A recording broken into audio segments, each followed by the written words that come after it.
Hello friends, मैं हूं आपकी होस्ट हिना, लेकर आई हूं आपके favourite show Sangini for today's woman का एक और इंटरेस्टिंग एपिसोड। आज के एपिसोड में हम सबसे पहले आपसे शेयर करेंगे कुछ quick and effective beauty tips. उसके बाद लाइफस्टाइल टॉक में हम बात करेंगे क्या है ई रिलेशनशिप और ई रिलेशनशिप के धोखे के बारे में, और आखिर में आपको दिखाएंगे स्मार्ट किचन से जुड़ी कुछ खास टिप्स।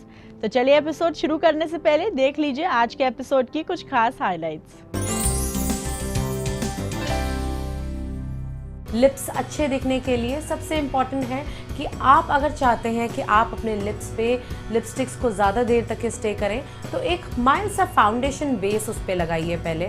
उसके बाद एक अच्छा लिप लाइनर लेके अपने लिप्स को प्रॉपर डिफाइन करिए। मनोदशा है व्यक्ति की कि उसको जहाँ पर साथ मिलता है, जहाँ पे प्यार मिलता है, जहाँ पे अच्छी बातें मिलती हैं, वहाँ इन्वॉल्व होता है। बिल्कुल। तो यहाँ पर उसको बिना किसी लंबे कमिटमेंट के एक अच्छी कंपनी मिल रही है, तो उस तरह से वो इन्वॉल्वमेंट होती है।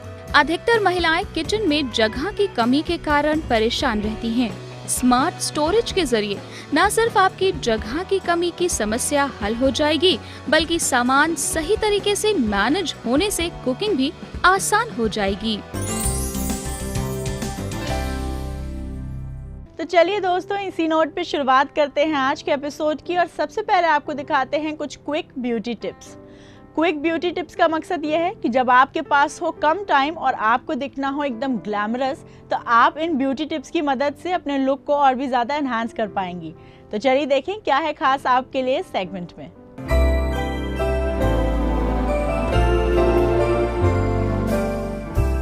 Hi friends, I am Komal Mahendru, your beauty makeover artist. आज हम बताएंगे आपको कि 5 मिनट में हमें अपने लिप्स को कैसे ब्यूटीफुल दिखाना है, लिप्स कैसे अच्छे दिखें, लिपस्टिक्स हमारी कैसे स्टे करें। ये एक बहुत मेजर फैक्टर है। सारी लड़कियां अक्सर ये मुझसे पूछती हैं कि क्या हमारी लिपस्टिक्स जो हैं वो स्टे कर सकती हैं। जी हाँ, बिल्कुल। आज अगर हम बात करते हैं एक अच्छे लॉन्ग लास्टिंग लिपस्टिक की, तो सबसे पहले बहुत इंपॉर्टेंट फैक्टर है एक बहुत अच्छी लिपस्टिक का सिलेक्शन करिए। लिपस्टिक्स ऐसी होनी चाहिए जो अच्छी क्वालिटी की हो, जो स्किन को, आपके लिप्स को मॉइस्चराइज रखती हैं, बहुत चैपिनेस नहीं करती हैं, बहुत ज़्यादा पीलिंग नहीं होनी चाहिए। लिप्स अच्छे दिखने के लिए सबसे इम्पॉर्टेंट है कि आप अगर चाहते हैं कि आप अपने लिप्स पे लिपस्टिक्स को ज़्यादा देर तक स्टे करें तो एक माइल्ड सा फाउंडेशन बेस उस पर लगाइए पहले। उसके बाद एक अच्छा लिप लाइनर लेके अपने लिप्स को प्रॉपर डिफाइन करिए। डिफाइनिंग में इस चीज़ का खास ध्यान रखें कि कोई लिप्स भी अगर ज़्यादा बड़ा है या छोटा है तो उसको हम लोग प्रपोर्शन में शो करने के लिए एक लिप लाइनर से अच्छी डिफाइनिंग करते हैं। एक लाइन, क्रीज लाइन ऐसी जनरेट करें जो बराबर हो। उसके बाद एक अच्छी लिप लाइनर के बाद हम लोगों को एक ब्रश का यूज़ करना चाहिए अपने लिप्स को अंदर से फिलिंग देने के लिए। जब हम उसकी फिलिंग करते हैं तो हमें याद रखना है कि हमारे लिप्स से, लिप लाइन से लिपस्टिक बाहर की तरफ स्मर्ज ना हो। तो हम एक लिप लाइन के साथ साथ ब्लेंड करते हुए लिप्स की फिलिंग करते हैं। इसके साथ साथ आपके लिप्स जब एक हैवी और बहुत अच्छा इम्पैक्ट देते हैं। अगर हमें अपने लिप्स को पाउटी दिखाना है तो उसके लिए हम अपने लिप के सेंटर पार्ट को, जो हमारा पाउट एरिया होता है, तो उस जगह को हम लाइट कलर से फिल करते हैं और उसी से मिलता जुलता कंट्रास्टिंग कलर या एक लाइट टोन या एक डार्क टोन का मिक्सिंग एंड ब्लेंडिंग करते हैं अपने लिप्स को और इन्हांस करने के लिए। एक ग्लॉस का यूज़ कर सकते हैं सेंटर पे ताकि आपके लिप्स और पाउटी दिखें। और कुछ जैसे शिमर्स होते हैं, जैसे उन शिमर्स का भी हम यूज़ कर सकते हैं एक बहुत अच्छा सा, जेनरस सा, सेक्सी सा लुक क्रिएट करने के लिए। ये थे हमारे एक कुछ बेसिक तरीके जिससे मैंने आपको पाउट्स के बारे में बताया। इसी तरीके से अगर हम डे मेकअप कैरी कर रहे हैं और हम चाहते हैं हमारे लिप्स इन्हांसिंग तो लगे बट बहुत ज़्यादा एक्सपोज भी ना हो, एक सटल लिपस्टिक का यूज़ करिए, कोरल कलर्स का यूज़ करिए, लाइट शेड्स का यूज़ करिए दोपहर के टाइम। जैसे कि आपका बेबी पिंक कलर हो गया, पिंक के शेड्स में आप जा सकते हैं। पीच के बहुत सारे शेड्स हैं, ऐसे पीच के शेड्स का यूज़ करिए।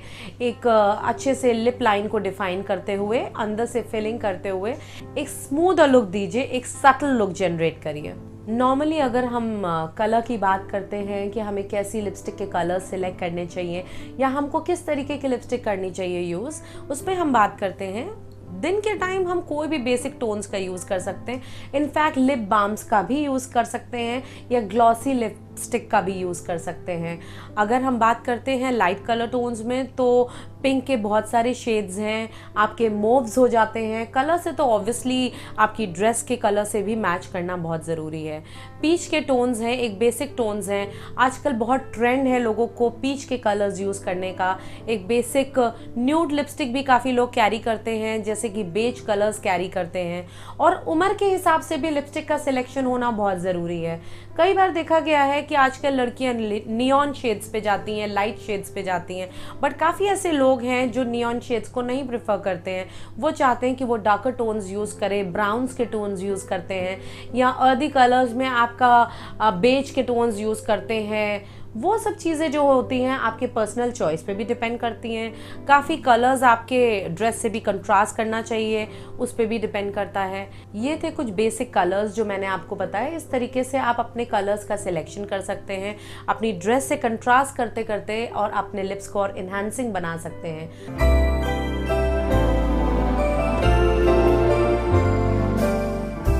तो दोस्तों, अगर आपके पास भी हैं कोई सवाल या क्वेरीज जिनके आंसर्स आप हमारे एक्सपर्ट से जानना चाहते हैं, तो आप वो सवाल हम तक भेज सकते हैं। हम हमारे एक्सपर्ट से डिस्कस करके देंगे आपके सवालों के जवाब।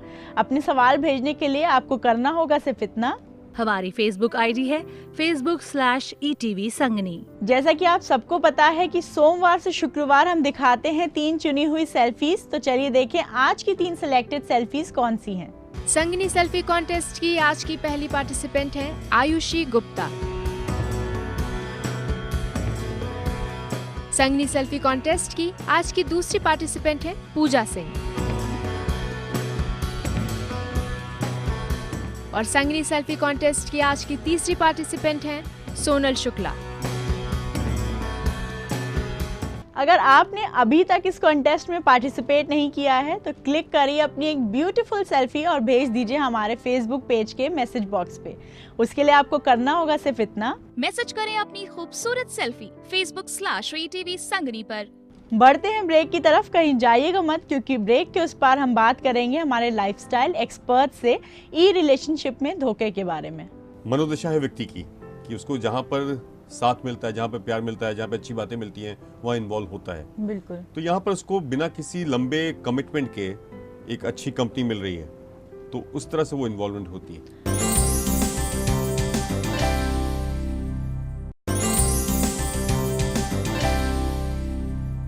Welcome back after the break. आप देख रही हैं अपना favourite show Sangini for today's women. Lifestyle talk के इस सेगमेंट में हम बात करने वाले हैं ई रिलेशनशिप में धोखे के बारे में। इंटरनेट के जरिए बने हुए रिलेशनशिप कहाँ तक सही हैं और ये आपकी लाइफ में किस तरीके के चेंजेस लाते हैं और इसमें धोखा कितनी आम बात है, ये सब हम बात करेंगे आज अपने लाइफस्टाइल एक्सपर्ट चंद्रशेखर जी से। चलिए उनका स्वागत करते हैं हमारे शो पे। Welcome to our show Chandrashekhar ji. नमस्कार सर, आज के एपिसोड में जैसे कि हम बात कर रहे हैं ई रिलेशनशिप के बारे में, तो मैं आपसे पूछना चाहूँगी ई रिलेशनशिप के क्या कारण हैं? देखिए, आज की दुनिया में लोग बहुत व्यस्त हो गए हैं और ये एक अजीब सा कंट्रडिक्शन है कि पॉपुलेशन बढ़ गई है पर आदमी के पास आदमी के लिए वक्त नहीं है, तो उसका ज़्यादातर समय मशीन पे गुजर रहा है, तो वहीं पर वो अपना संगी साथी ढूंढ लेता है। तो इस तरह से एक ई रिलेशनशिप की वहाँ पे शुरुआत होती है। बिल्कुल। वर्चुअल वर्ल्ड का प्रकोप पूरी दुनिया में बढ़ रहा है और बच्चों से लेके बड़ों तक सब उसमें इन्वॉल्व होते जा रहे हैं। एक अलग सी दुनिया है, एक माया जाल है वहाँ पर। तो वहाँ पे सारी चीजें आपको मिल रही हैं बिना किसी इन्वॉल्वमेंट के, कमिटमेंट के। तो एक फैंसी ले लेते हैं लोग। तो इसमें ये एक मनोदशा है व्यक्ति की कि उसको जहाँ पर साथ मिलता है, जहाँ पर प्यार मिलता है, जहाँ पे अच्छी बातें मिलती हैं, वहाँ इन्वॉल्व होता है। बिल्कुल। तो यहाँ पर उसको बिना किसी लंबे कमिटमेंट के एक अच्छी कंपनी मिल रही है, तो उस तरह से वो इन्वॉल्वमेंट होती है।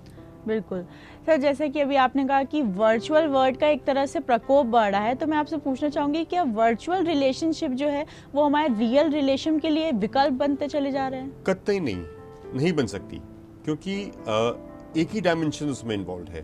आप व्यक्ति से जब व्यक्तिगत रूप से मिलते हैं किसी से, तो आप हर तरह से इन्वॉल्व होते हैं। बिल्कुल। मतलब आपके इमोशंस इन्वॉल्व होते हैं, आपके फिजिकल इंटरेक्शन होती है, आपकी इंटेलेक्चुअल कंपैटिबिलिटी होती है। यहाँ पर तो एक छोटा सा एक हिस्सा है, एक तरह से इसको अगर आम बोलचाल की भाषा में बोला जाए तो ये टाइम पास है। बिल्कुल। और इसमें ये किसी भी तरह से एक एक्चुअल रिलेशनशिप को रिप्लेस नहीं कर सकती, उसका विकल्प नहीं बन सकती, ऐसा मेरा मानना है। सर, जैसे कि यहाँ आपने इमोशनल अटैचमेंट की बात की, तो यही मेरा अगला सवाल होने वाला था कि हम इमोशनली किसी से कैसे जुड़ सकते हैं जब तक हमने उससे मुलाकात ना की हो या साथ में बैठे ना हो। एकदम आप ठीक कह रही हैं। हालांकि मेरे पास कुछ ऐसे केसेस आए हैं जहां पर लोग बहुत ज्यादा इमोशनली इन्वॉल्व हो गए हैं। इसका कारण ये हो सकता है कि एक तरह से इमोशनली डिप्राइव्ड है लोग, इमोशनल इनसिक्योरिटी है, परिवार में है या नहीं है। कभी कभी आप देखते हैं कि लोग जॉब की वजह से या पढ़ाई की वजह से बाहर जाते हैं, वहाँ नितांत अकेलापन महसूस करते हैं, अपने प्रांत से दूर हैं, अपने परिवार से दूर हैं, अपने लोगों से दूर हैं, वहाँ पे मिलजुल पा नहीं रहे हैं, जहाँ गए हैं उनके पास भी वक्त नहीं है, तो एक अकेलापन, एकांत महसूस करते हैं। और उस वक्त उनको एक संगी साथी मिल जाता है इंटरनेट के थ्रू, तो उनके पास इमोशंस है जिसको वो कहीं दे नहीं पा रहे हैं, तो वहाँ पे वो इन्वेस्ट करने लगते हैं। और जब आप इमोशनल का इन्वेस्टमेंट करेंगे तो आप चाहेंगे कि उसको वापस भी मिले, और वापस देना और लेना यहाँ पे बड़ा आसान है। यहाँ पे तो सिर्फ आपको टाइप कर देना है। तो और बहुत हुआ तो आजकल वर्चुअल वर्ल्ड में आप फेस टू फेस बात कर सकते हैं। कुछ ऐसे सॉफ्टवेयर या एप्लीकेशंस हैं, तो वहाँ पर भी आपको ये है कि 2 मिनट 3 मिनट के लिए 5 मिनट के लिए आपने एक फसाड कैरी करके इमोशंस बरसा दिए, उधर से वो व्यक्ति इमोशनली रिस्पॉन्स करते करते इमोशनल हो जाता है। लेकिन ये शॉर्ट लिव्ड है। और समझना होगा कि अगर आप जरा सा भी अपनी बुद्धि का प्रयोग कर रहे हैं तो ये उनको सोचना चाहिए कि सिर्फ बातों से आप एक तरह से आप फिल्म देख रहे हैं। आपने एक फिल्म देखी 3 घंटे की, फिल्म में हीरो के साथ कोई घटना गुजरी और वो दुखी हुआ तो आपकी आंखों में भी आंसू आ गए। तो इन्वॉल्वमेंट है, लेकिन आप उस फिल्म में इन्वॉल्व नहीं होते हैं। बिल्कुल। तो इस तरह से इसको इस नजरिए से देखना चाहिए कि आप इमोशनल का इन्वेस्टमेंट कम करें। सर, जैसे कि देखा जाता है कि जो कम उम्र के लोग होते हैं वो बहुत ज़्यादा इमोशनली अटैच्ड हो जाते हैं इन रिलेशनशिप्स की जब हम बात कर रहे हैं, तो इससे क्या अगले आदमी को एक मौका मिलता है एक्सप्लॉइट करने का? तो क्या क्राइम यहाँ से जनरेट हो रहा है? आपने एकदम बहुत महत्वपूर्ण सवाल पूछा कि काफ़ी सारे क्राइम अगर आप अध्ययन करें तो आजकल इनको साइबर वर्ल्ड जनरेट कर रही है। बिल्कुल। और ये एक गंभीर विषय है जिसपे कि समाज को और पेरेंट्स को और पुलिस को ध्यान देना पड़ेगा, क्योंकि यहाँ पर बहुत आसान हो गया है क्राइम करना। अभी मुझे एक किस्सा पता चला जहाँ पर एक दिल्ली में रहने वाले कोई व्यक्ति थे, मल्टीनेशनल में काम करते थे, अधेड़ उम्र के व्यक्ति जिनकी शादी भी हो चुकी थी। उनको लखनऊ से किसी लड़की ने मैसेज करना शुरू किया फेसबुक के द्वारा और उनको ऐड किया हुआ था। धीरे धीरे बात बढ़ी, साल भर में ये व्यक्ति उनसे इमोशनली इन्वॉल्व हो गए। उसके बाद कुछ दिन बाद वो गायब हो गई, तो इनको थोड़ी सी चिंता हुई और दिल भी इनका थोड़ा सा दुखा। हफ्ते 10 दिन बाद वो वापस आई और उन्होंने पूछा कि क्या हो गया था, तो पता चला कि उनके फादर की तबीयत खराब थी, जिनसे उनकी दोस्ती हो रही थी, लखनऊ वाली जो महिला थी। तो वो इतना ज़्यादा इमोशनली इन्वॉल्व थे और पैसे वाले थे, तो उन्होंने पैसों से मदद करने की इच्छा जाहिर की और लड़की ने थोड़ा हेजिटेशन के बाद स्वीकार कर लिया। ऐसे करते करते 2 या 3 बार ऐसा हुआ और करीब 3-4 लाख रुपए इन्होंने उस महिला को दे दिए। बाद में वो महिला गायब हो गई। अब इनको चिंता हुई, इन्होंने पता कराया तो पता चला कि वो फ्रॉड केस था। वो महिला की जगह कोई लड़का था जो इनको ठगने की कोशिश कर रहा था इस क्राइम के द्वारा। और जब उस लड़के से पूछा गया कि आपने ऐसा क्यों किया, तो बोला कि आपने मुझे तो अरेस्ट कर लिया, मैंने जो किया, अगर आप इन महाशय की ईमेल्स देखेंगे और इनका जो चैट का मैसेज देखेंगे तो आप खुद चौंक जाएंगे। तो उसमें गलती दोनों ही तरफ से हो रही थी। तो इस तरह के क्राइम आसान है करना साइबर वर्ल्ड में।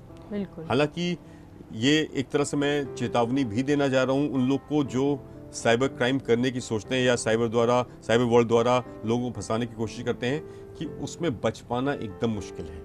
ये रिलेशनशिप अगर इसकी अच्छाई देखी जाए, हर चीज की कोई ना कोई अच्छाई होती है, तो इसमें अच्छाई ये है कि एक तरह से आपको कंपनी मिल रही है। आप कभी कभी क्या होता है कि अगर मैरिज को ही ले लें, बहुत अच्छी इंस्टीट्यूशन है हमारे समाज में, लेकिन कभी कभी क्या होता है कि आदमी अपने पार्टनर में वो सारी चीजें नहीं पा पाता, जो कि असंभव है एक व्यक्ति में सारे गुण होना। और वहां पर उस गुण को पूरा करने के लिए आपको कोई मित्र मिल जाता है, तो कोई बुराई नहीं है इसमें, लेकिन आपको अपनी सीमाएं पता होनी चाहिए। बिल्कुल सर, जैसे कि आपने यहाँ पे कहा कि एक सीमा, एक लिमिट तय करना बहुत ज़रूरी है, तो लिमिट कैसे डिसाइड की जाए ये बताइए हमारे दर्शकों को। देखिए, आपकी limit in terms of time हो सकती है कि आप कितना वक्त वहाँ बिताते हैं, in terms of number of people हो सकती है। मैंने अक्सर देखा है कि एक ही सिस्टम पे भी, कंप्यूटर पे 5-5, 6-6 चैट विंडोज खुली हुई हैं, और कभी कभी ये भी हो जाता है कि एक का मैसेज जो होता है वो दूसरी पे टाइप हो जाता है, तो बड़ी गलतफहमियां भी हो जाती हैं इसमें। तो नंबर ऑफ पीपल आप इन्वॉल्व हो रहे हैं वो है। और तीसरा जो सबसे ज़रूरी है कि आपकी जो भाषा है, यहाँ पे सारा खेल भाषा का है। आप क्या लिख रहे हैं, और गेटिंग कैरिड अवे बहुत आसान है। आपने ज़रा सा थोड़ी लैंग्वेज अपनी दूसरी तरफ, दूसरी दिशा में आप ले गए, थोड़ा एक्सप्लिसिट होने लगे आप, उधर से आपको एक्सप्लिसिट रिस्पॉन्स मिलने लगी, तो आप और ज़्यादा एक्सप्लिसिट हो जाते हैं, ऐसा देखा गया है। बिल्कुल। और ये एक तरह से, अगर अपराध तो नहीं कह सकते इसको, लेकिन एक सोशल क्राइम तो है कि आप किसी ऐसे व्यक्ति से जिससे आपका मैट्रिमोनियल संबंध नहीं है, आप ऐसी भाषा का प्रयोग कर रहे हैं। और आजकल तो साइबर क्राइम्स, जो क्राइम अगेंस्ट विमेन हैं, इनमें ये सारी धाराएं बन गई हैं। तो इस तरह की चीजें आपको एकदम संयम रखना चाहिए, अपनी भाषा पे कंट्रोल रखना चाहिए कि आप क्या चीज कह रहे हैं। Right ji, thank you so much Chandrashekhar ji for being a part of our show, और ये सारी जानकारी हमारे दर्शकों को देने के लिए। Thank you so much. तो दोस्तों, अगर आपके पास भी हैं कोई ऐसे सवाल जिनके आंसर्स आप हमारे एक्सपर्ट से जानना चाहते हैं, तो अपने सवाल हम तक पहुंचाइए हमारे फेसबुक पेज के जरिए। आपके सवालों को हम डिस्कस करेंगे अपने एक्सपर्ट से और देंगे उनके जवाब हमारे शो पे। उसके लिए आपको करना होगा सिर्फ इतना, हमारी फेसबुक आईडी है facebook/ETV संगनी। जैसा कि आप सबको पता है कि सोमवार से शुक्रवार हम दिखाते हैं 3 चुनी हुई सेल्फीज। तो चलिए देखें आज की 3 सिलेक्टेड सेल्फीज कौन सी हैं। संगनी सेल्फी कॉन्टेस्ट की आज की पहली पार्टिसिपेंट है आयुषी गुप्ता। संगनी सेल्फी कॉन्टेस्ट की आज की दूसरी पार्टिसिपेंट है पूजा सिंह। और संगनी सेल्फी कॉन्टेस्ट की आज की तीसरी पार्टिसिपेंट है सोनल शुक्ला। अगर आपने अभी तक अपनी सेल्फी क्लिक नहीं की और इस कॉन्टेस्ट में पार्टिसिपेट नहीं किया है तो बहुत देर होती जा रही है। जल्दी से क्लिक करिए अपनी एक सेल्फी और भेज दीजिए हमारे फेसबुक पेज के मैसेज बॉक्स पे। उसके लिए आपको करना है सिर्फ इतना, मैसेज करें अपनी खूबसूरत सेल्फी facebook/ETV संगनी पर। बढ़ते हैं ब्रेक की तरफ, कहीं जाइएगा मत, क्योंकि ब्रेक के उस पार आपको दिखाएंगे स्मार्ट किचन से जुड़ी कुछ खास जानकारियाँ। अधिकतर महिलाएं किचन में जगह की कमी के कारण परेशान रहती हैं। स्मार्ट स्टोरेज के जरिए न सिर्फ आपकी जगह की कमी की समस्या हल हो जाएगी, बल्कि सामान सही तरीके से मैनेज होने से कुकिंग भी आसान हो जाएगी।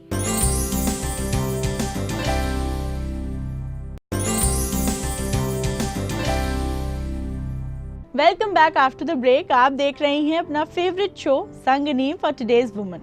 वक्त हो गया है जब हम आपको देते हैं कुछ ऐसी टिप्स जिससे कि आप अपने किचन को और भी ज़्यादा स्मार्ट बना सकती हैं और मल्टी फंक्शनल बना सकती हैं। चलिए देखें क्या है खास आपके लिए सेगमेंट में।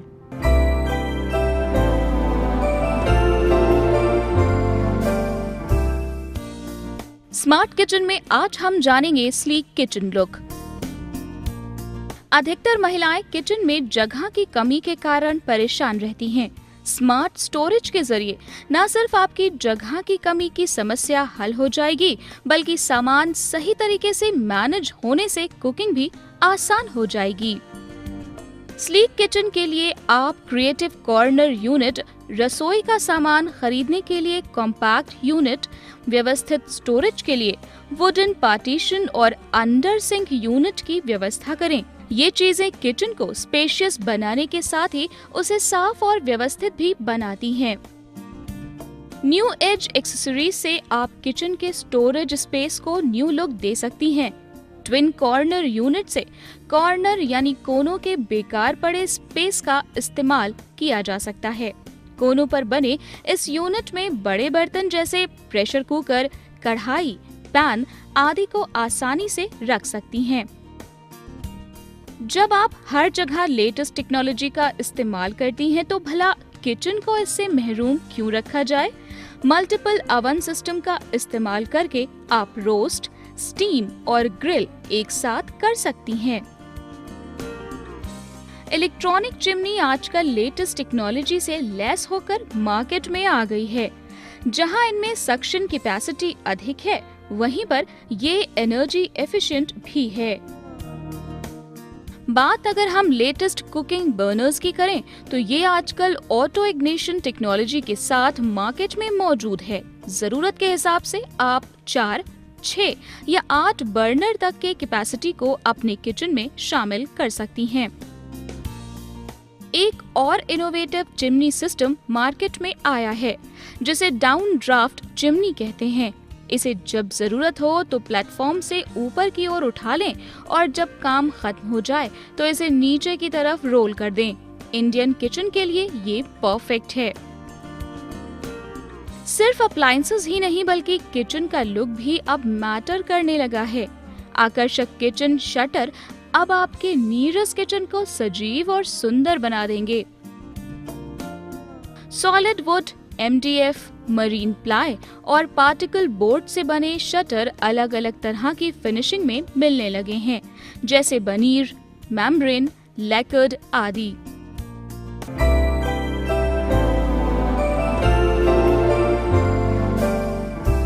दोस्तों, अगर आपके पास भी है कोई सवाल या हमारे शो से जुड़े कोई भी सुझाव जो आप चाहते हैं कि हम हमारे शो पे फीचर करें, तो ज़रूर लिखकर भेजिए अपने सवालों को हमारे फेसबुक पेज पे।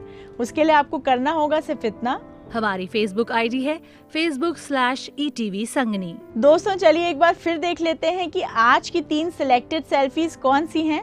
संगनी सेल्फी कॉन्टेस्ट की आज की पहली पार्टिसिपेंट है आयुषी गुप्ता। संगनी सेल्फी कॉन्टेस्ट की आज की दूसरी पार्टिसिपेंट है पूजा सिंह।